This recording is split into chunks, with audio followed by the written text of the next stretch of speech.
నింపాలంటే అది విద్య ద్వారానే సాధ్యమవుతుందని నమ్మి పేద ప్రజల ముఖ్యమంత్రిగా పనిచేసినటువంటి వైఎస్ జగన్మోహన్ రెడ్డి గారి మీద ఈ రోజున చాలా మంది విమర్శలు చేస్తా ఉన్నారు.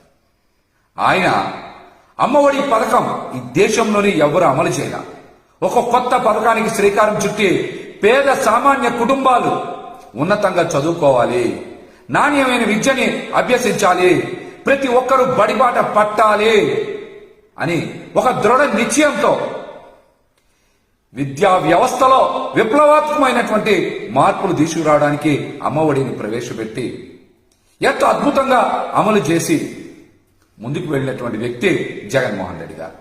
వారి మీద ఈ రోజున కూటమి నాయకులతో పాటు షర్మిల గారు కూడా విమర్శలు చేస్తా ఉన్నారు.